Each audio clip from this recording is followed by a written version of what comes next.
আজকে আমাদের বিপ্লবী মুজাহিদ ভারতীয় আগ্রাসন বিরোধী আন্দোলনের অন্যতম সিপাহ সালার ফ্যাসিবাদী খুনি হাসিনার এই ফ্যাসিবাদ তন্ত্রের বিরুদ্ধে বীর মুজাহিদ শাহবাগী কালচারের বিরুদ্ধে একজন সংগ্রামী কালচারাল যোদ্ধা আমাদের হাদি শহীদ হয়েছে।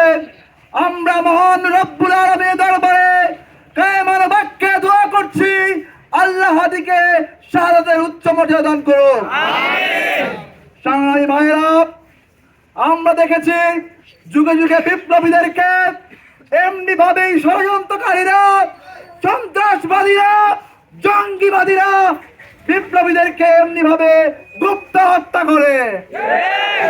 আমরা দেখেছি যুগে যুগে যারা এই স্বৈরাচারের বিরুদ্ধে, সন্ত্রাসের বিরুদ্ধে, জুলুমবাজের বিরুদ্ধে, কালচারাল ফ্যাসিস্টের বিরুদ্ধে আন্দোলনের নেতৃত্ব দিয়েছে, এই সকল ষড়যন্ত্রকারী মহল তাদেরকে বিভিন্নভাবে হত্যা নির্লক্ষ্য করেছে।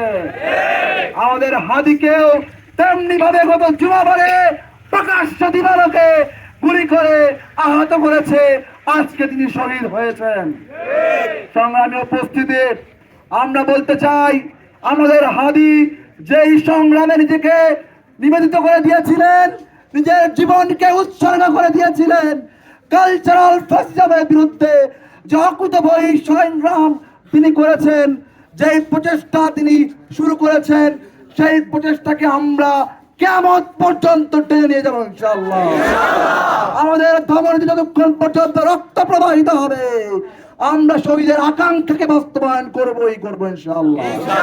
আপনারা দেখেছেন জুলাইয়ের পরে অনেক জুলাই যোদ্ধা নিজেদের নৈতিকতাকে প্রদর্শন হয়েছে, কিন্তু আমাদের নেতা, আমাদের ইমাম, শহীদের ইমাম হাদি তার নৈতিকতার সর্বোচ্চ স্থান ধরে রেখেছে। কোন ধরনের স্বৈরাচারের সাথে, কোন দুর্নীতিবাজের সাথে, কোন মতলববাজের সাথে আপোষ করেন নাই। বাংলাদেশের স্বাধীনতা, সার্বভৌমত্ব, অখণ্ডতা, এদেশের মানুষের ধর্মীয় মূল্যবোধের পক্ষে হাদি সব সময় বজ্রকণ্ঠ ছিল। ইনশাআল্লাহ আমরা আমাদের কণ্ঠকেও হাদির মতো উচ্চকিত রাখবো ইনশাআল্লাহ।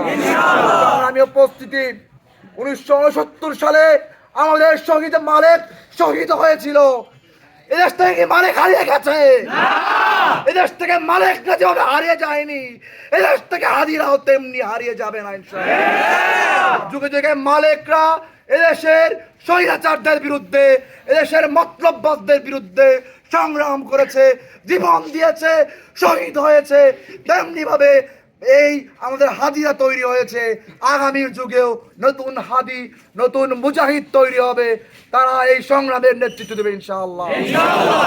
সংগ্রামী বন্ধুগণ, আমরা আমাদের এই বীর মুজাহিদের জন্য দোয়া করব, আল্লাহ তাআলা যেন এই শোক সন্তপ্ত পরিবারকে ধৈর্য ধারণ করার তৌফিক দান করেন।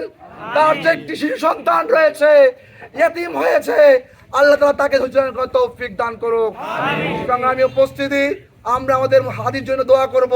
দোয়ার মাধ্যমে আজকের এই কর্মসূচি এখানে সমাপ্ত হবে ইনশাআল্লাহ। আমরা সবাই দুরূদ শরীফ পড়ি এবং ইস্তেগফার পড়ি। ঠিক আছে।